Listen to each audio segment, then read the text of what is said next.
and welcome to episode 3 of the NECtar podcast. I'm your host, Flatt. Today I am joined by a familiar face on our podcast, Glenn Hyde, and I'm also delighted to welcome you to Dave Rimmer, who brings over 40 years experience working in the Tier 1 contractor realm and also 40 years of commercial experience. Hello. So, what is today's podcast about? Well, today we will be discussing dispute resolution, quite a hot topic. So, the theme of today's podcast is why disputes happen under NEC, how to manage them professionally, and what the contract really says about resolution.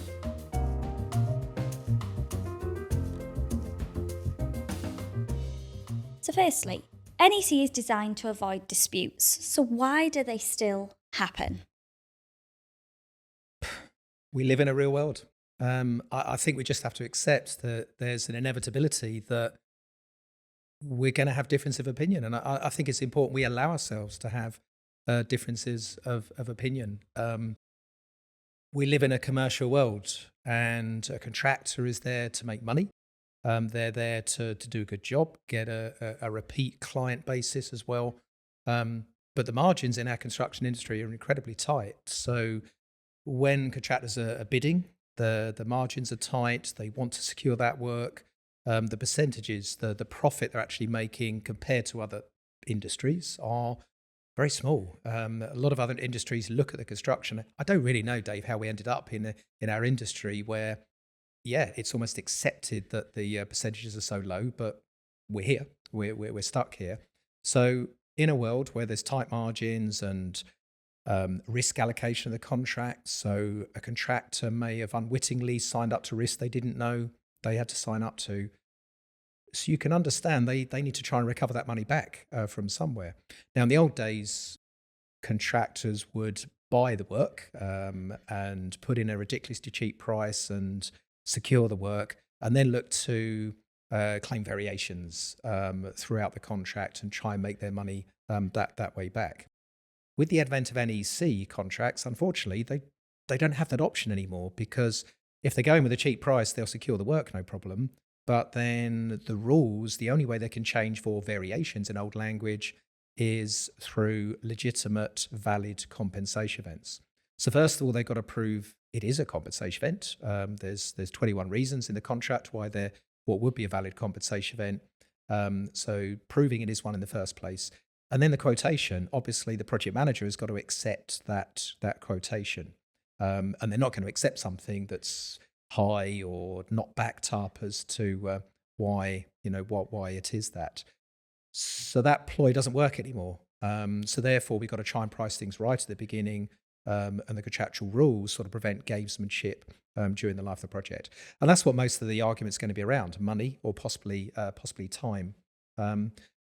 So people are going to be protective of their own position, trying to maximize their potential. So I think that is the inevitability. But it is crazy, Dave, isn't it? In our industry, it's such an amazing industry. It's such an important industry, and yet the margins are so low. How do we end up there?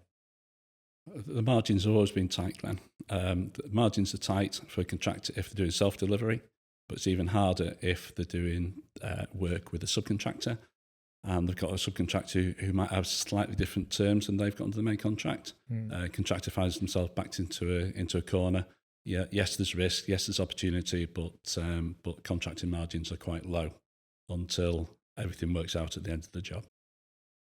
So just going back to, obviously, disputes, they're inevitable. What would you say is the most common trigger for a dispute? Can you pin it on, is there a number one factor that typically leads to disputes? Just from your experience. I think it is money, because as we've said, it's a commercial world. So the disputes are generally around contractor obviously wanting to maximise the potential, especially with change. If it's a lump sum price, there's not much arguing over what they should have priced for originally, but the opportunity is when there's change, compensation events, okay, that's where it can come in.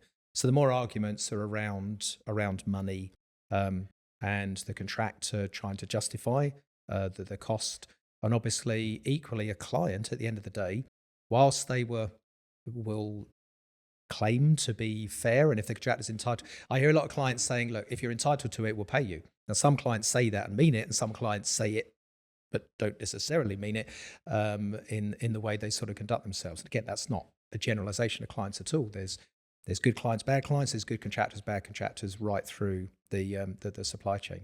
So it is generally around money. Another one is time. So programs. There's a lot of disputes around programs and program acceptance.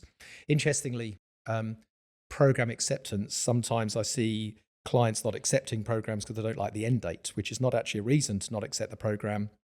But time is money. So there's some fear that if they accept a program, that they're accepting liability, which obviously is not the case. And I think we pick up on that point in other podcasts. But generally, yeah, it all comes back to money in this world where people are there to make money. Obviously, contractors aren't charities, and equally, clients aren't charities either to give money away that's not entitled. So. It's not just compensation events. It can be the principle of compensation event. It could be the value of a compensation event that gets disputed and has to go through a process. It's as well as compensation events. There's also the value of final accounts, the value of interim payments. Quality is that work a defect? Is it in accordance with the scope? There's lots of other items in the adjudication process and dispute process, as well as is it a compensation or is it not a compensation event? Yeah, that's a great point. Sometimes I see that actually the value of the thing and how much it's cost is probably not in dispute, but it's just, is it a compensation event in the first place? So a classic's probably unforeseen ground conditions, which will be subjective.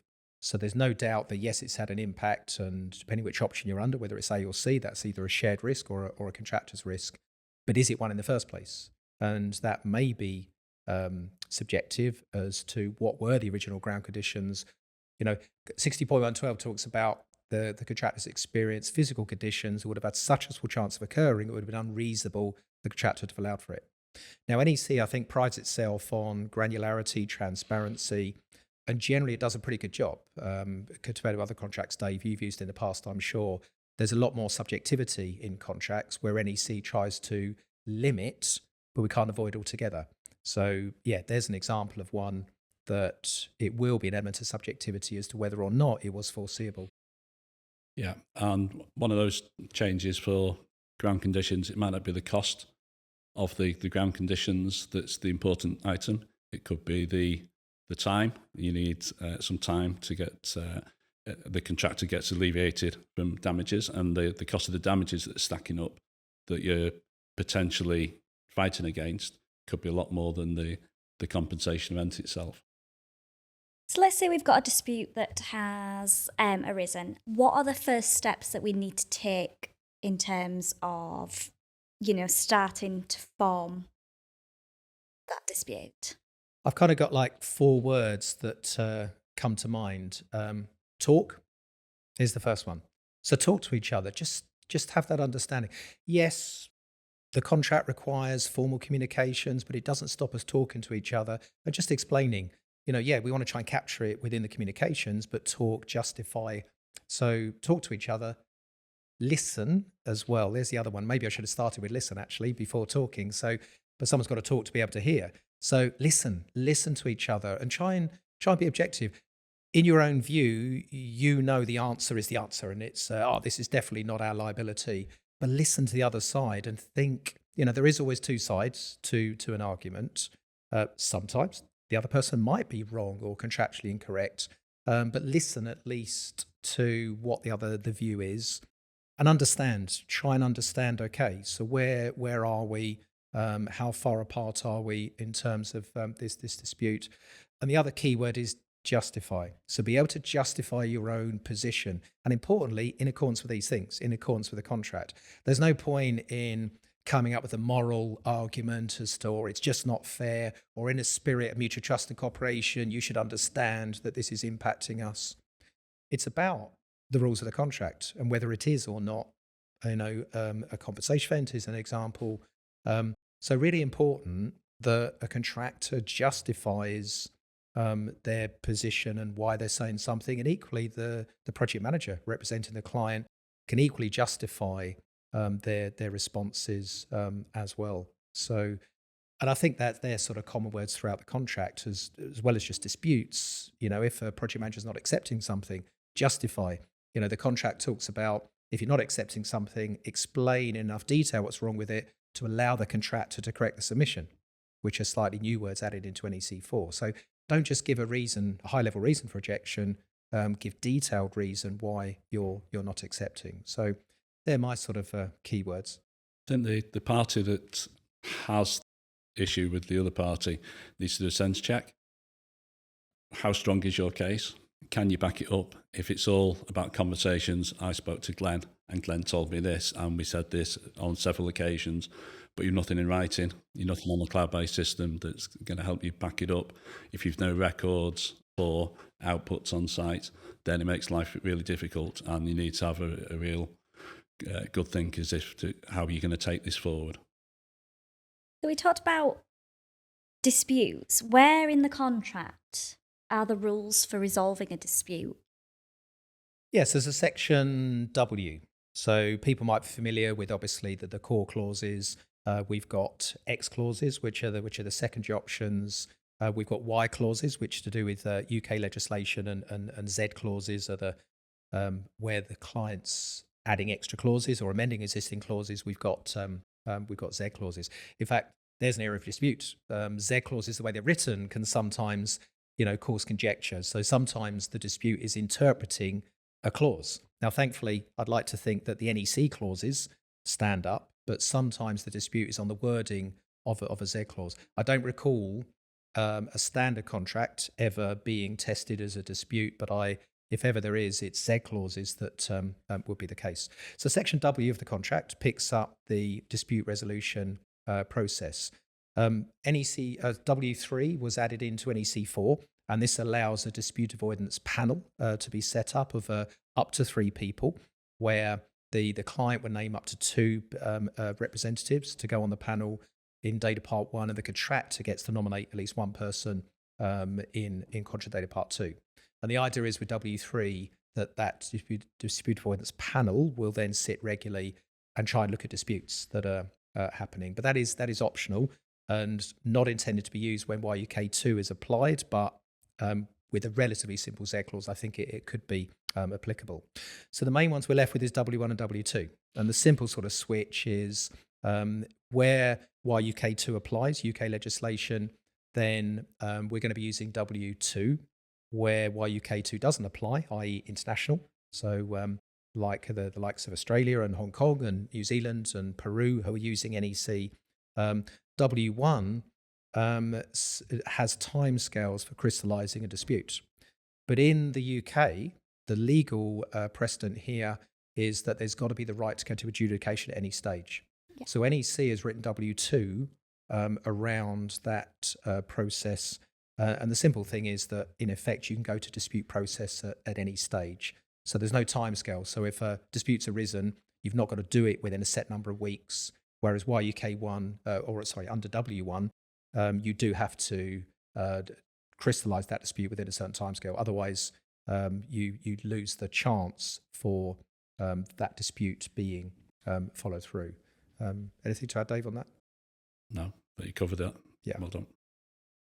So you mentioned about dispute avoidance board. How effective is a dispute avoidance board in resolving issues earlier? Interesting question, and I don't think it's tried and tested enough yet. I don't know if Dave, you've experience of a board. I train on it. I understand the principles of it, but I've not seen it used too often yet. So it was new to NEC4. So I think it will be interesting to see how that sort of transpires. But it's not particularly a radical idea. It's just, okay, here's a panel of people. Let's meet regularly and let's look at those disputes progressively along the way. So I think it's a good initiative. You might as well try and do that. But it wouldn't be binding and it wouldn't be preventing adjudication. It's not instead of. So it's another step process. A bit like senior representatives. I think it's a great idea, new into NEC4, which we'll talk about. Excellent. So in terms of if a project team can't resolve the issue, what is the first step in the escalation process? The first step is an optional step for senior representatives to sort this out. The senior representatives named on both sides in the contract. The senior representatives get together, they say we've got a problem.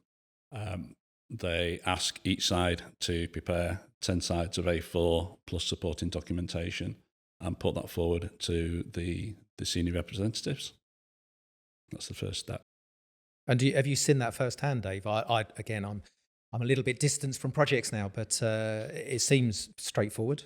It seems straightforward. I've not seen it myself yet, Glenn. Yeah. But it looks pretty straightforward along the terms of mediation, as some people might have seen previously. But instead of a mediator, you've got senior representatives looking at it. Yeah. So what happens if the senior representatives still can't agree? Then there's adjudication. If one party wants to push, it's adjudication.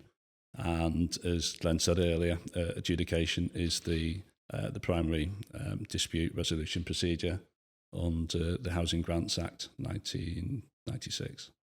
So that's where you've got to go first. So is adjudication seen as a failure or just a process?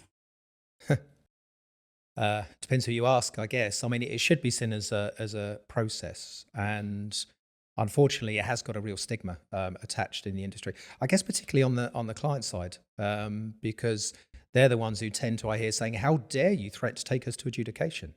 Well, from the contractor side, how dare you assess something way lower than possibly anyone could imagine it's actually worth? So, again, it comes back to that accepting we are allowed differences of opinion, and I see adjudication as just a professional difference of opinion.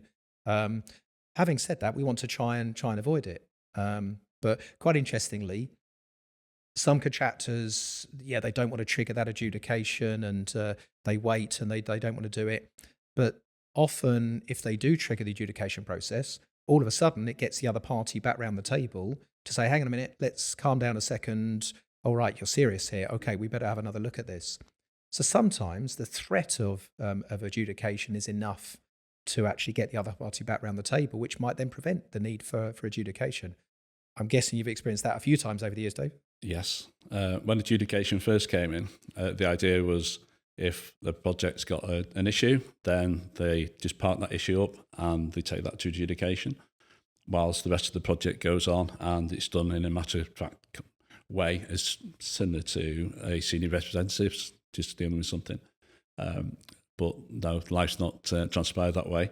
Adjudication now is a separate process, and both parties appear to get quite dug in and defend their position.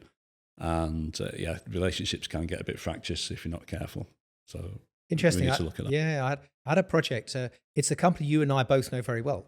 It doesn't matter; it could be anyone. But I went in to do some training to a company and asking how things were going, and they had, I don't know, 800 unagreed compensation events. It was a big scheme. It was a long scheme. 800 unagreed compensation events. And I said, right, okay, so where are they? What status of the compensation event? Where's the disagreement? Is it in the notification or the quotation phase? And 275 of them were at the notification stage.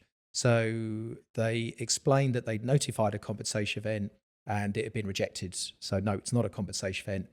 And they just, from their perspective, they just parked it. Yeah, it's just parked. We're just waiting and we're going to go to adjudication. And they were all on a similar issue. It was basically to do with, I think it was ground conditions and whether or not it was unforeseen conditions. And I said, well, why are you waiting until the end? Why don't you go to adjudication now? Because if you know it's an issue, and if you do go to adjudication, probably just on one of those issues, it will then answer the other 274 issues as well. And you'll have almost like a precedent for all of those. And you might not like the answer, you might lose, but equally if you win, well, now the client's realised, hang on, we've rejected all of those, and if that's one, well, all these other ones are ones as well, and then we're going to have to assess those.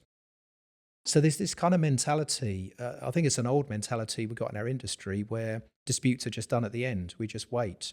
The trouble is it's such a mess of everything at the end. Yeah. And there could be argued that might be a ploy potentially on a client side where, oh, well, if it is a mess, then only partially the mess they'll be sort of entitled to. But I, as a client or as a contractor, I wouldn't want to get myself in that position.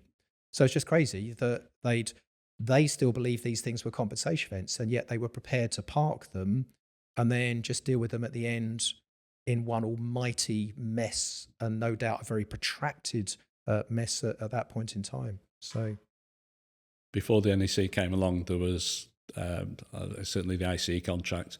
There was global claims, where you wrap all your problems up at the end, 20 or 100 different items, wrap it up as one big claim at the end. The NEC doesn't do that, because you've got separate items and you've got to follow each of these compensation events or issues through separately. Just in terms of the adjudication process, how long does that take? Is there a defined timescale on it? it's pretty quick. So from referring to the adjudicator, it's 28 days. So the adjudicator is making that decision within 28 days and then conveying that to the other party. I think they've got the right to extend that during that period. If The adjudicator can ask for additional time to extend. That's right, yeah.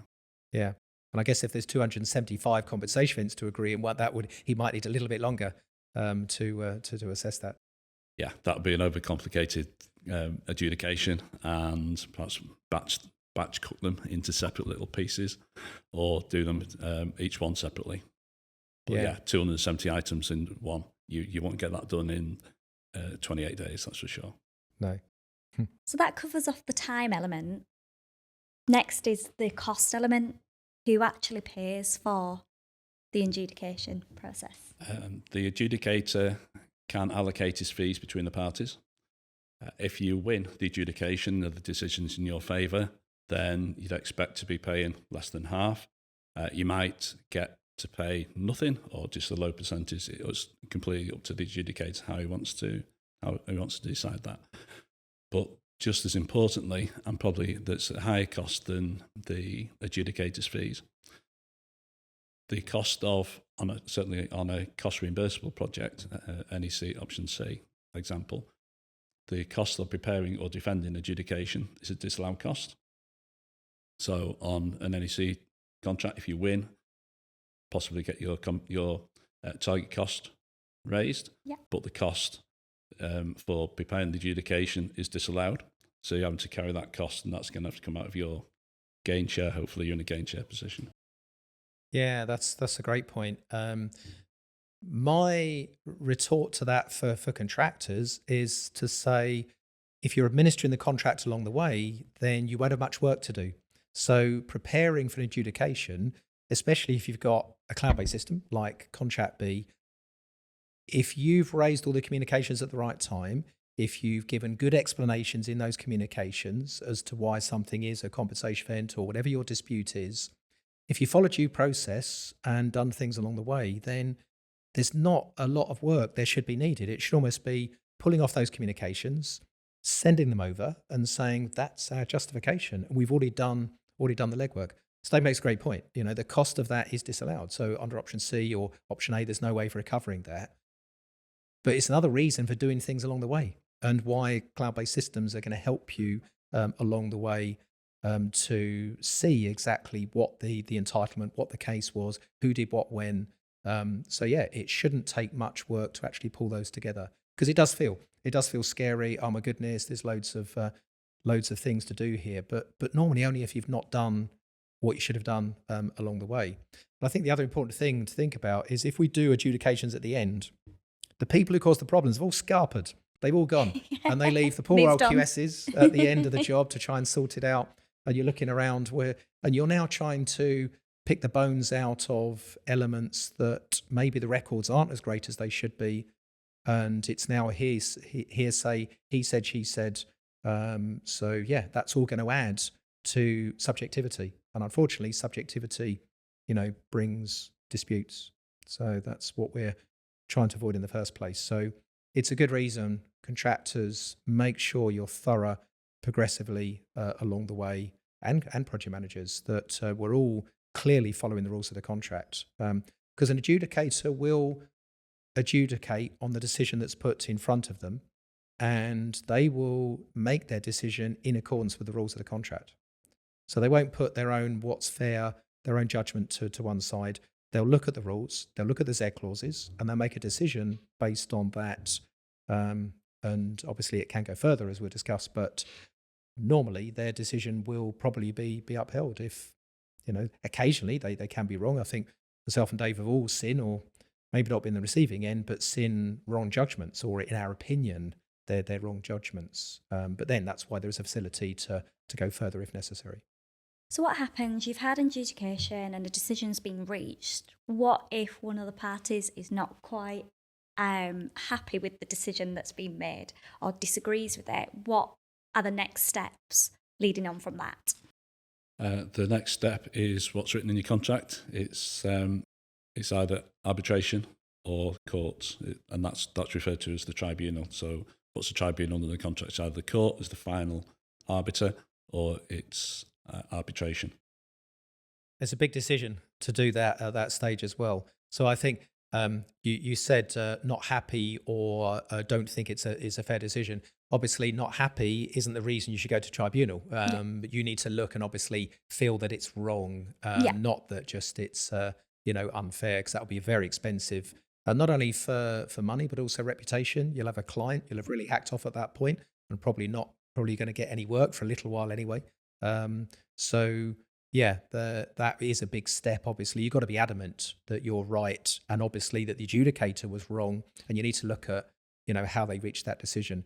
Another point as well is the parties have only got 4 weeks. I've never quite figured out why the adjudicator's got 28 days and the contract there says within 4 weeks. Now, it's the same units, but they change from days to weeks. I've never quite understood that. But either party's got to let each other know within 4 weeks if they wish to take the matter to tribunal. Because if not, they're time barred.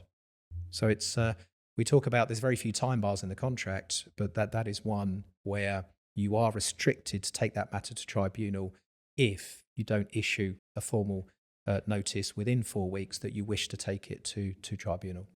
Going to tribunal is really costly. It's something like 250,000 as a minimum when you're preparing your case to go forward, and your witnesses are going to get called, and they're going to have to sit there in front of senior people and get cross-examined for the best part of a week, as if they committed murder. It's that level of intensity. So you can't be feeling, I'm a little bit aggrieved at this, I think you should have the moral victory.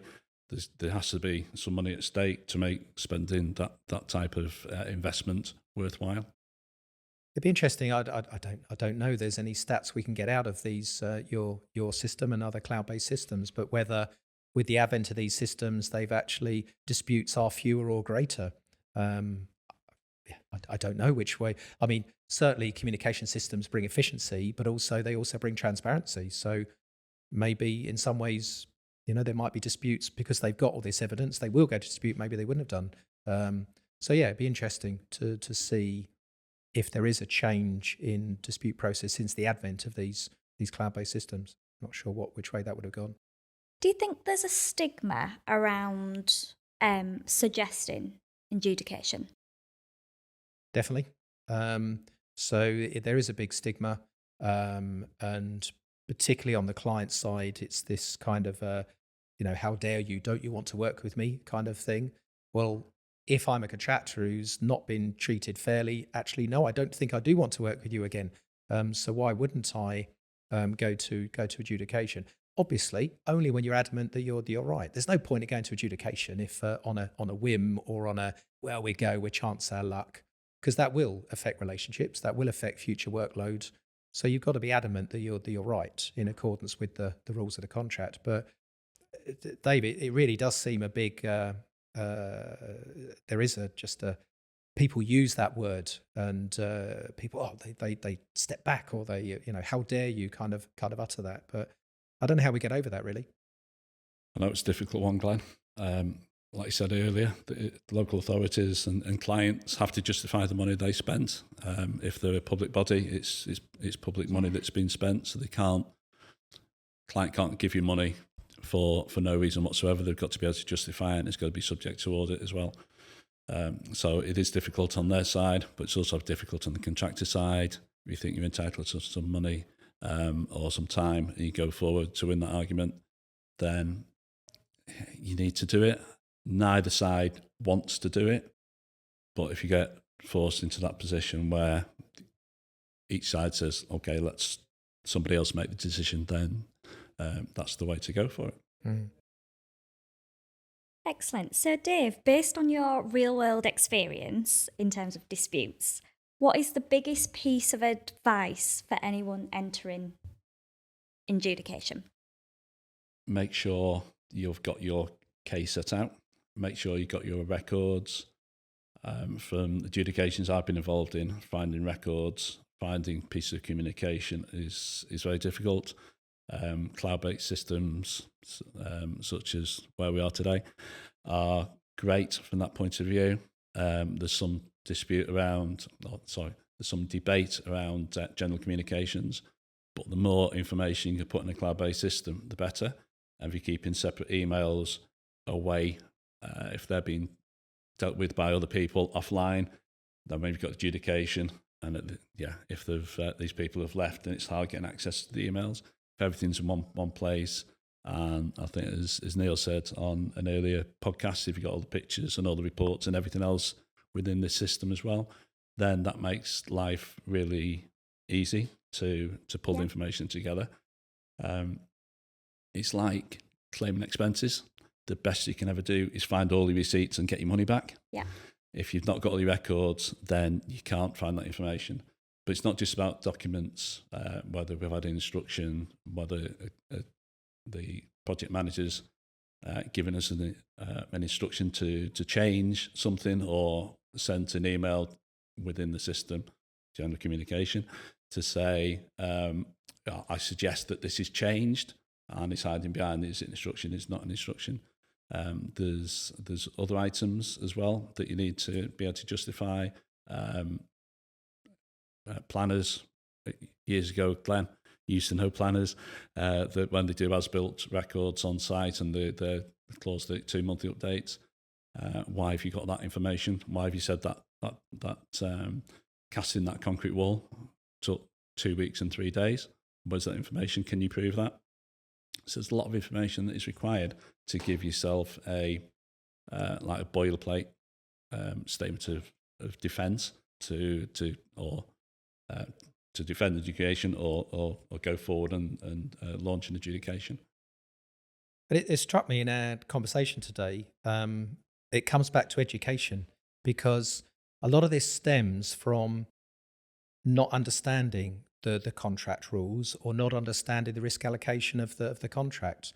So if both parties fully understand the rules of the contract, fully understand the risk allocation that's been set, then that will probably lead to far less disputes throughout the life of the project. Because again, we're contractors, if they've misunderstood something and now they're liable for costs that they hadn't allowed for, they're looking for other avenues to try and crawl that back, which, okay, you can only find a true avenue in the contract, which would be a valid compensation event to do that. So if we all understand the contract, we run joint workshops at the beginning of a contract. I've been on some of Dave's projects in the past where we do a joint workshop early on with the client and the contractor to make sure everyone understands the rules and heads off in the right direction. Even that's one step too late, because we've already priced and done the job at that point, and maybe there was stuff missing in the scope or not priced for. So it's right through from, clients putting together the contract documents, contractors bidding, and then starting off the project together. There's a lot of education there that we just need to make sure everyone knows and understands the principles of the contract. This, compared to other forms of contract, is meant to be an easy form of contract. Yeah. But like anything, there's some nuances in there that we need to understand. And it's meant to be a proactive management tool rather than just a sort of claims tool at the end. But Dave, you've worked with lots of contracts over the years. And again, you're allowed to say if it's not NEC, but did you like what NEC brought to the table compared to other forms of contract?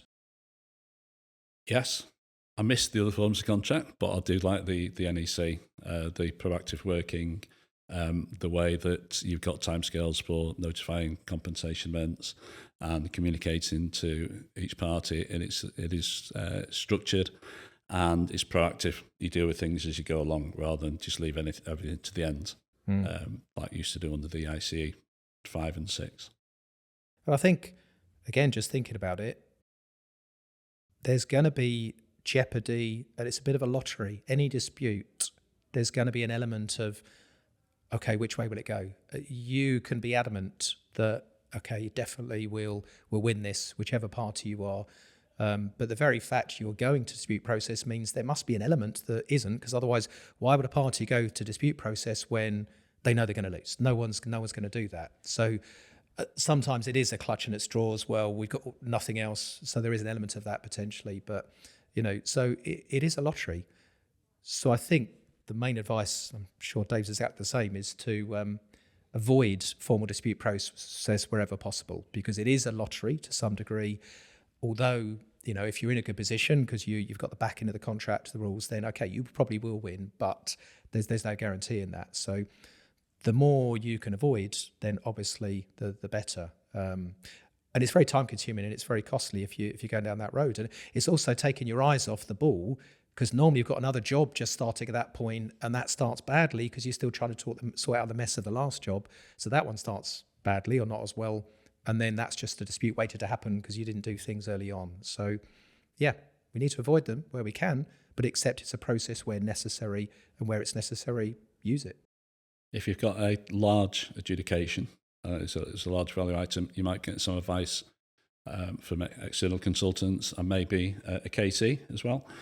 And even if a KC thinks you've got a slam dunk, really good chance of winning this, there's no reason why you shouldn't win. If you ask him to say, okay, what are my odds?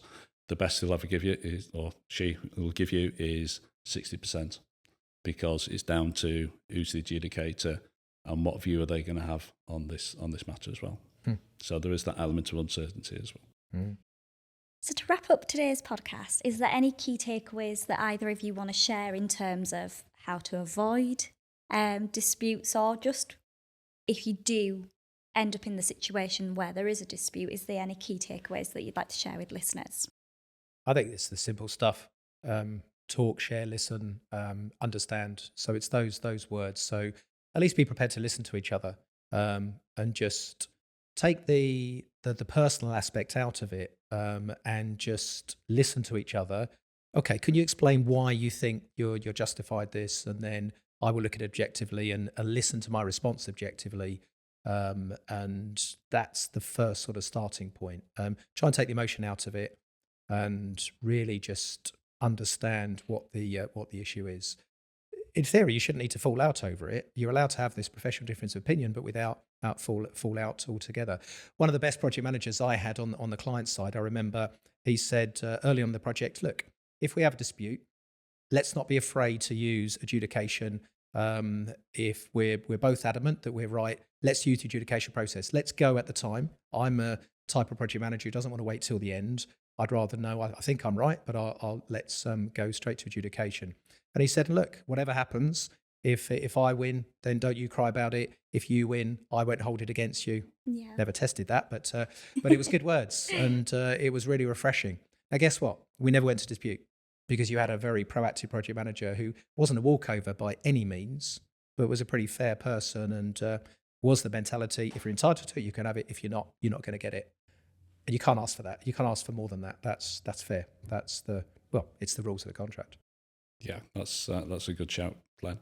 If you've got good relationships on site, you can have disagreements, but you still get over it and deliver what you've got to deliver and finish the job. And you don't have to be friends, but you act professionally and you move on to the next project. Yeah.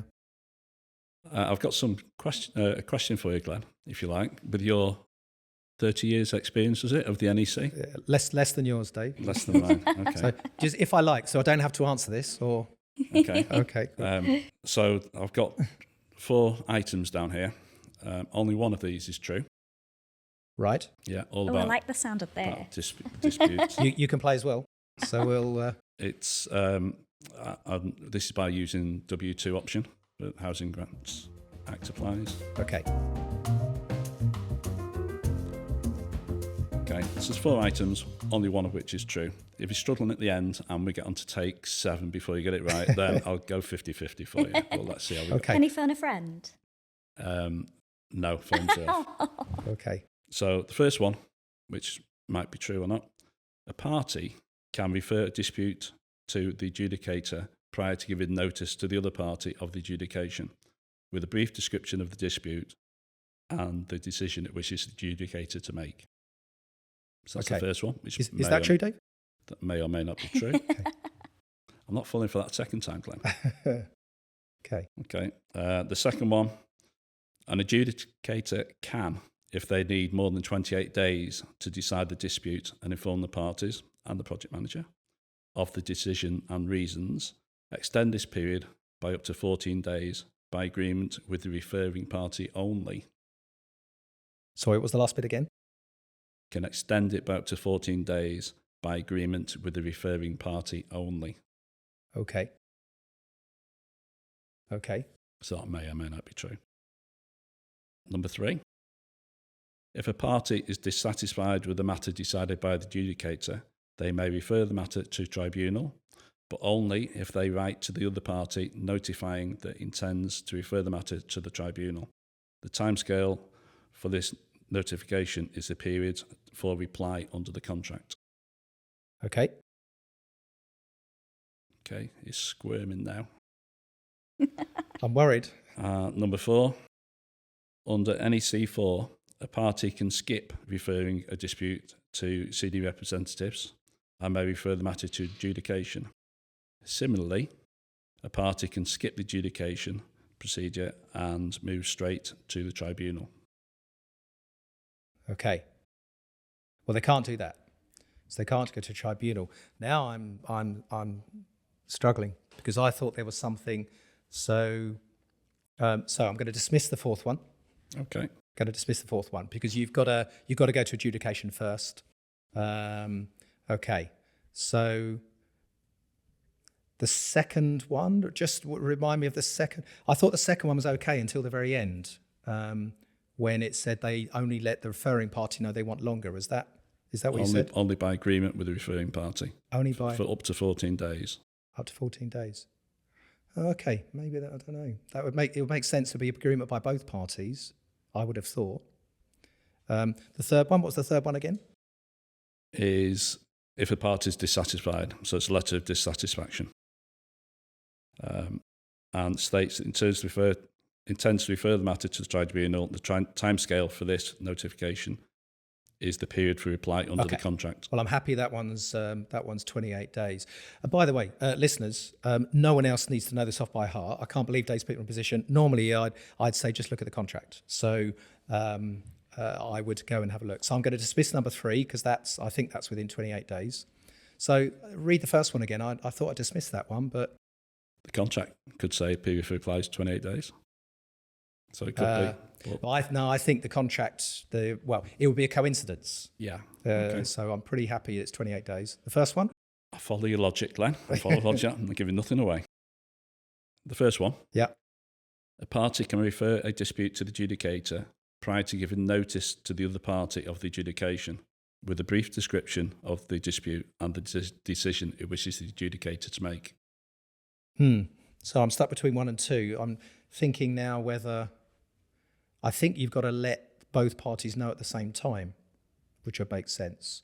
So the answer is you look at the contract to remind yourselves. But if you're going to ask me to give an answer, because I think there's weakness in 1, I'm going to go for 2, even though I thought that would necessarily be correct, the last bit. But in the absence of picking holes in the other 3, I'm going to go for number 2 as the correct answer.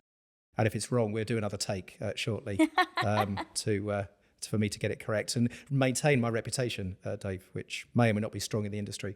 Okay. So I can confirm this is still take 1. Do we need a drum roll? And number 2 is correct. Well done, Glenn. I'm actually really relieved, Dave. And don't do that to me again. Readers might think this was set up, but no, that's good. And again, I like that. It's logic. It's thinking. So just go through the 4 points. Yeah. So the first one, the party has to let the other party know before they refer to adjudicate. That makes sense. The adjudicator. Yeah. The second one, an adjudicator, if they want more, up to 14 days, agree that with the referring party only. If they want more than that time, they've got to discuss and agree with both parties. The letter of dissatisfaction is 4 weeks. if it is the same as the contract says 4 weeks for period for reply. That's coincidence. And you're right about number 4 as well. If you want to skip the senior representatives procedure, you've got to go to adjudication. You can't go straight to tribunal. That's a must-have. So well done, Glenn. Thank you, Dave. Thank you. Excellent. Well, thank you, Dave, and thank you, Glenn. Thank you, Laura. And that is the end of this podcast on disputes. Please stay tuned for future podcasts, and we'll see you then.